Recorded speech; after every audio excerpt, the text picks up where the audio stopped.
দর্শক স্বাগত জানাচ্ছি কালবেলা বিশ্ব সংবাদে, সাথে আছি মুজাহিদুল ইসলাম। জানাবো শিরোনামগুলো। ভারতীয় গোয়েন্দা সংস্থা র নিষিদ্ধের সুপারিশ মার্কিন কমিশনের। দুঃসময়ে ইরানের পাশে পাকিস্তান। হরমুজ প্রণালী দিয়ে চলাচলে বিশেষ অনুমতি। ইরান যুদ্ধে জড়াবে কি না জানালো যুক্তরাজ্য। ইরান যুদ্ধে 13 মার্কিন সেনা নিহত।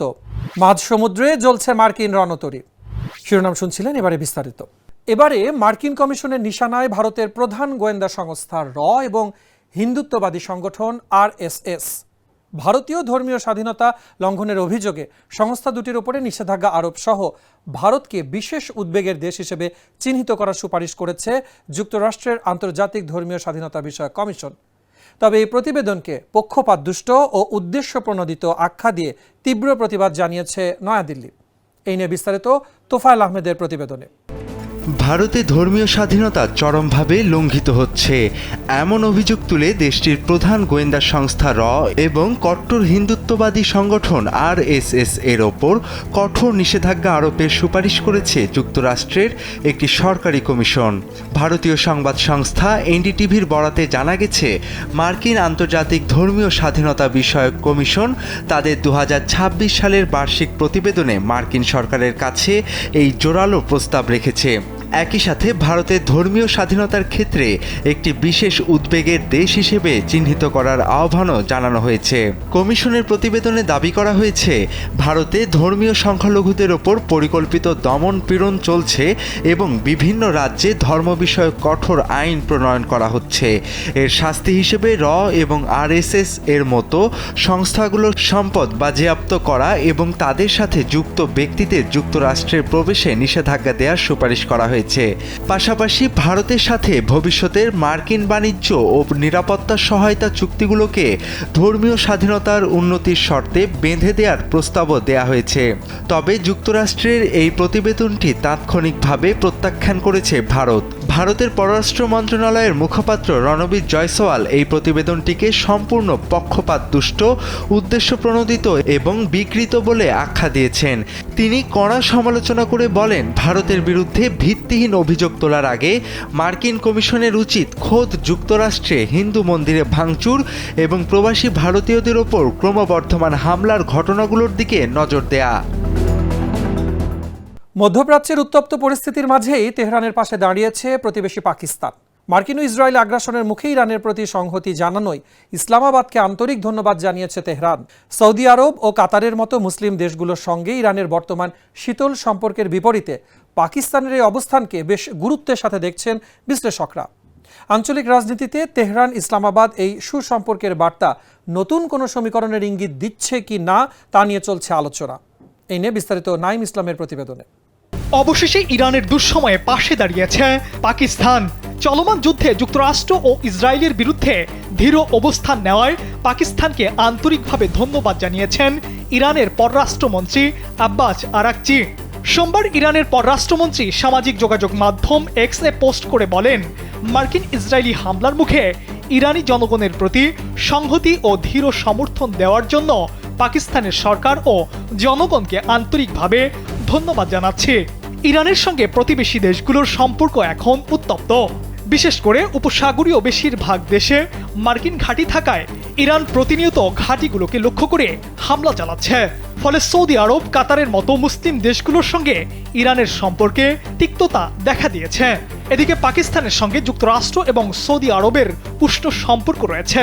এই পরিস্থিতিতে ইরানের সঙ্গে তাদের সম্পর্ক নিয়ে বিশ্লেষকরা কিছুটা শঙ্কায় ছিলেন। তবে সম্প্রতি এক পোস্টে পাকিস্তানের সঙ্গে ইরানের সুসম্পর্কের বার্তা দিয়েছেন দেশটির পররাষ্ট্রমন্ত্রী আব্বাস আরাকচি। ইরান যুক্তরাষ্ট্র উত্তেজনার 18তম দিনে তেলের বাজারের প্রাণকেন্দ্র হরমুজ প্রণালীতে নতুন সমীকরণ। যুক্তরাষ্ট্র ও তার মিত্রদের জন্য জলপথটি বন্ধ থাকলেও পাকিস্তান, ভারত ও তুরস্কের মতো নির্দিষ্ট কিছু দেশের জাহাজকে সেফ প্যাসেজ বা বিশেষ যাতায়াতের অনুমতি দিচ্ছে তেহরান। তবে এই যুদ্ধকালে নিষেধাজ্ঞার প্রভাবে বিশ্ববাজারে ব্রেন ক্রুড তেলের দাম এখনও $100 ওপরেই স্থিতিশীল রয়েছে। এই নিয়ে বিস্তারিত ডেস্ক রিপোর্টে। মধ্যপ্রাচ্যের রণক্ষেত্রে সরাসরি অংশ নিতে ডোনাল্ড ট্রাম্পের কড়া আহ্বানে সাড়া দেয়নি যুক্তরাজ্য।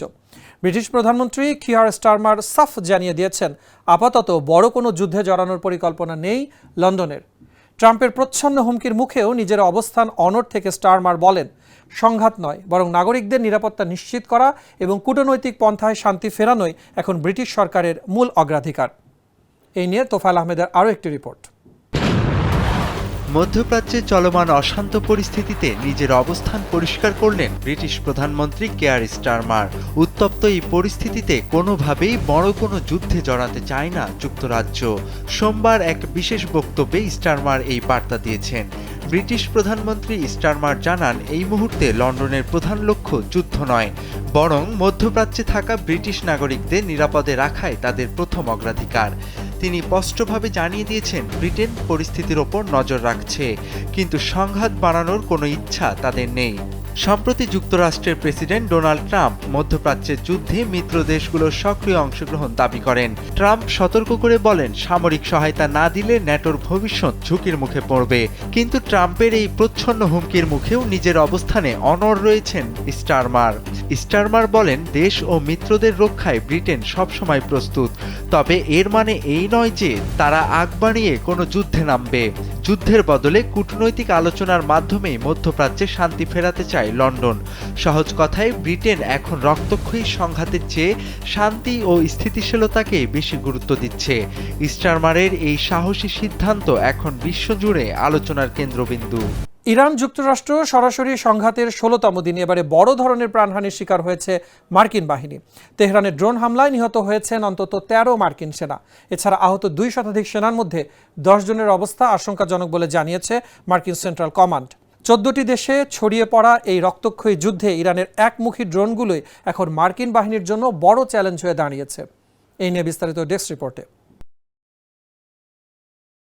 মূলত ইরানকে পারমাণবিক ও ক্ষেপণাস্ত্র কর্মসূচি থেকে বিরত রাখতে যৌথ হামলা চালাচ্ছে যুক্তরাষ্ট্র ও ইসরায়েল। জবাবে ইসরায়েলে পাল্টা হামলা চালাচ্ছে ইরান। পাশাপাশি কয়েকটি আরব দেশে যেখানে মার্কিন ঘাঁটিসহ যুক্তরাষ্ট্র ও ইসরায়েলের স্বার্থ সংশ্লিষ্ট আছে সেখানেও হামলা চালিয়ে যাচ্ছে ইরান। ফলে এই সংঘাত এখন মধ্যপ্রাচ্যের 14টি দেশে ভয়াবহতার রূপ নিয়েছে। শত্রু আক্রমণ নয়, বরং সামান্য যান্ত্রিক ত্রুটিতেই এখন বিধ্বস্ত মার্কিন নৌবাহিনীর গর্ব USS Gerald R Ford. $13 billion মূল্যের এই ভাসমান দুর্গে ভয়াবহ অগ্নিকাণ্ডে পুড়ছে রণতরীর ভেতরকার বিশাল অংশ। টানা 30 ঘন্টা আগুনের সঙ্গে লড়াই করে জাহাজটি রক্ষা পেলেও আবাসন সংকটে এখন মেঝেতেই রাত কাটছে শত শত মার্কিন সেনার। ইরানের সাথে চলমান উত্তেজনার মধ্যেই বিশ্বের শক্তিশালী এই রণতরীর এমন করুণ দশা জন্ম দিচ্ছে নানা প্রশ্নের। এই নিয়ে বিস্তারিত সোনম সিথির প্রতিবেদনে। মাঝ সমুদ্রে জ্বলছে মার্কিন রণতরী। যুক্তরাষ্ট্রের গর্ব $13 বিলিয়ন ভাসমান দুর্গ ইউএসএস জেরাল্ড আর ফোর্ড এখন এক বিধ্বস্ত রণক্ষেত্র। গত সপ্তাহে এক অগ্নিকাণ্ডে টানা 30 ঘন্টা জমে মানুষের লড়াই চলেছে এই ইস্পাতের দানবে। আগুনের সূত্রপাত কোনো শত্রু আক্রমণ বা বারুদ থেকে নয়, বরং সামান্য লন্ড্রি ড্রায়ার ভেন্ট থেকে। সেই আগুনই ভেন্টিলেশন পাইপ দিয়ে ছড়িয়ে পড়ে রণতরীর রন্ধ্রে রন্ধ্রে। টানা 10 মাস ধরে লোহিত সাগর থেকে পারস্য উপসাগর দাপিয়ে বেড়ানো এই জাহাজটিতে এখন সাগরের নোনা জলের চেয়েও তেতো অভিজ্ঞতা হচ্ছে নাবিকদের। একদিনের বেশি সময় ধরে লড়াই করে নাবিকরা আগুন নিয়ন্ত্রণে আনলেও রেখে গেছে ধ্বংসের চিহ্ন। যুদ্ধজাহাজটি বর্তমানে লোহিত সাগরে ইরানের সাথে চলমান উত্তেজনাপূর্ণ পরিস্থিতিতে মোতায়েন রয়েছে।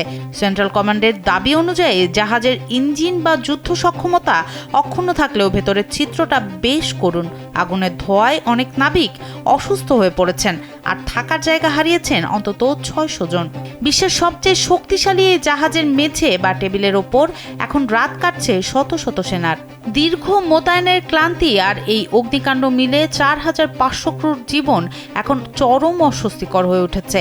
প্রযুক্তিগত উৎকর্ষের আড়ালে রক্ষণাবেক্ষণের অভাব আর যন্ত্রপাতির ওপর অতিরিক্ত চাপই এই দুর্ঘটনার মূল কারণ বলে মনে করছেন বিশেষজ্ঞরা।